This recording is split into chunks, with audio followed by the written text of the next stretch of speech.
Presently, when they had had enough of it, they all strolled off upwind through the bush in Indian file, now and then breaking off a branch, but leaving singularly little dead water for their tonnage and breadth of beam. When they had gone, I rose up, turned round to find the men. Trod on Kiva's back, then and there, full and fair, and fell sideways down the steep hillside until I fetched up among some roots. It seemed Kiva had come on, after his meal, before the others, and seeing the elephants and being a born hunter, had crawled like me down to look at them. He had not expected to find me there, he said. I do not believe he gave a thought of any sort to me in the presence of these fascinating creatures, and so he got himself trodden on.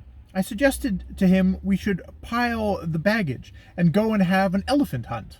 He shook his head reluctantly, saying, "Kor," like a depressed rook, and explaining we were not strong enough. There were only 3 fans, the Ajumba and Naguta did not count, and moreover, that we had not brought sufficient ammunition, owing to the baggage having to be carried, and the ammunition we had must be saved for other game than elephant, for we might be meeting war before we met the Rimboy River.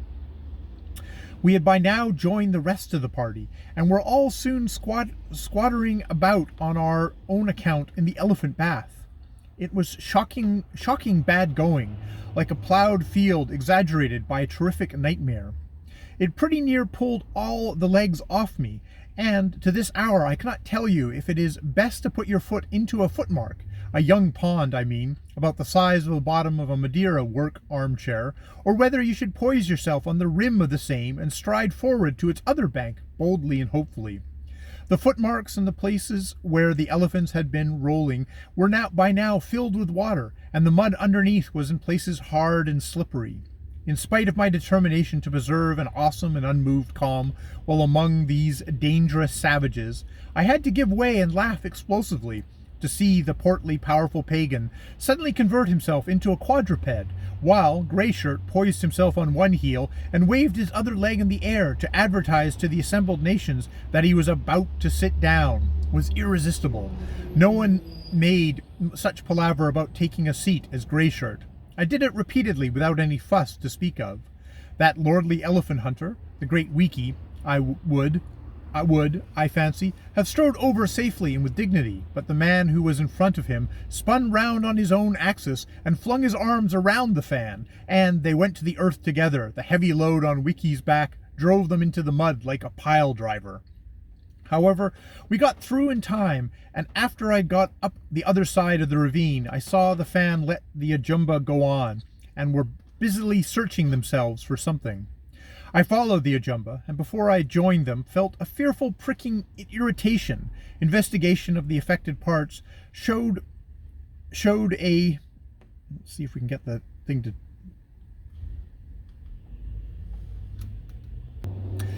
Investigation of the affected part showed a tick of terrific size with its head embedded in the flesh.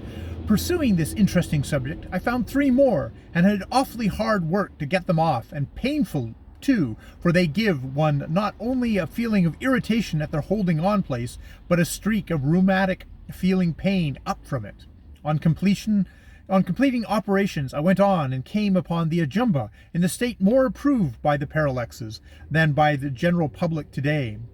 They had found out about elephant ticks, so I went on and got an excellent start for the next stage. By this time, shortly after noon on the first day, we had struck into a mountainous and rocky country, and also struck a track you had to keep your eye on or you lost it in a minute, but still a guide as to direction. The forest trees here were mainly ebony and great hardwood trees, with no palms save my old enemy the climbing palm, calamus, as usual going on its long excursions up one tree and down another, bursting into a plume of fronds, and in the middle of each plume one long spike sticking straight up, which was an unopened frond, wherever it got a gleam of sunshine, running along the ground over anything it meets, rock or fallen timber, all alike, its long dark-colored rope-like stem simply furled with thorns. Immense must be the length of some of these climbing palms. One tree I noticed that day had hanging from its summit a good 150 feet above us a long, straight, rope-like palm stem. The character of the whole forest was very interesting. Sometimes for hours we passed among thousands upon thousands of gray-white columns of uniform height, about 150 feet. At the top of these, the boughs branched out and interlacing amongst each other, forming a canopy or ceiling, which dimmed the light even of the equatorial sun to such an extent that no undergrowth could thrive in the gloom. The statement of the struggle for existence was published here in plain figures, but it was not, as in our climate, a struggle against climate mainly, but an interscene war from overpopulation.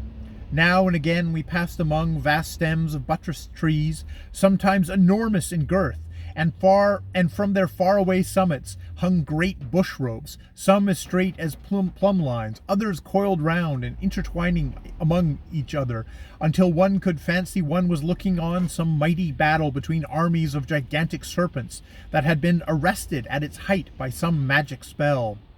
All these bush ropes were as bare of foliage as a ship's wire rigging, but a good many had thorns. I was very curious as to how they got up straight, and investigation showed me that many of them were carried with growing trees.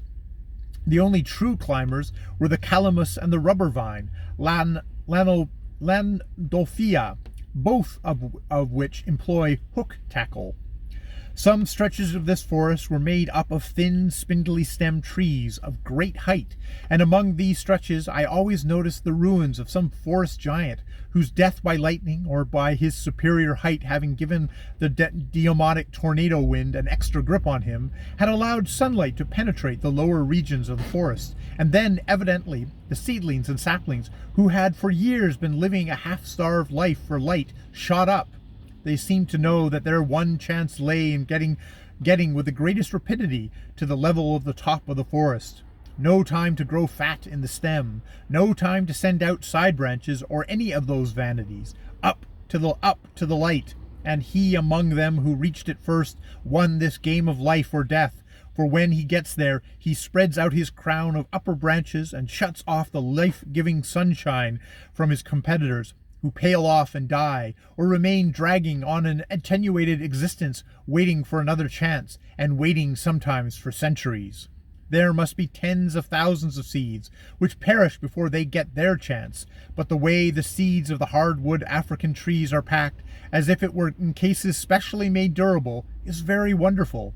Indeed, the ways of Providence here are wonderful in their strange dual intentions, to preserve and to destroy, but on the whole, as Peer Gynt truly observes, ein guter Wein nein das ist nicht.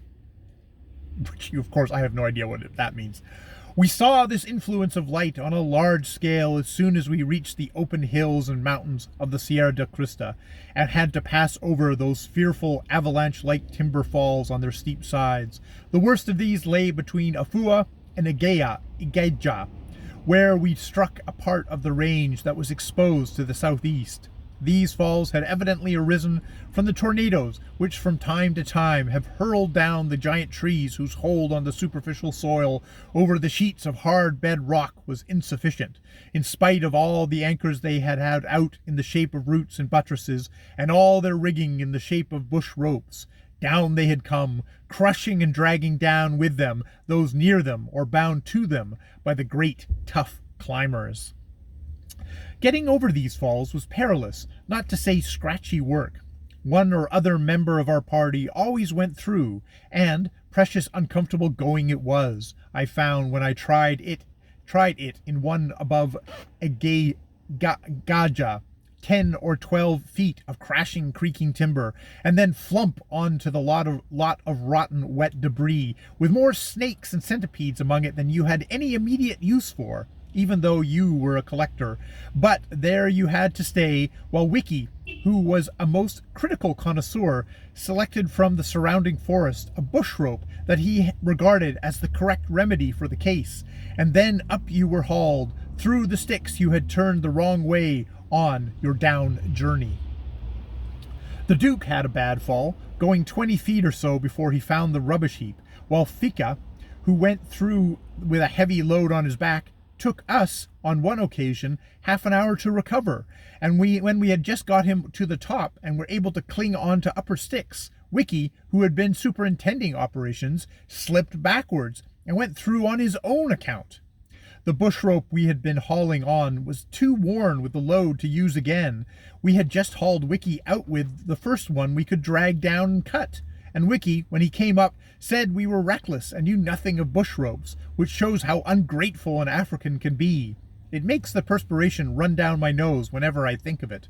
The sun was out that day. We were neatly situated on the equator, and the air was semi-solid with the stinking exhalations from the swamps, with which the mountain chain is fringed and intersected. And we were hot enough without these things because of the violent exertion of getting these 12 to 13 stone gentlemen up amongst us again, and the final varied exercise of getting over the fall on our own account.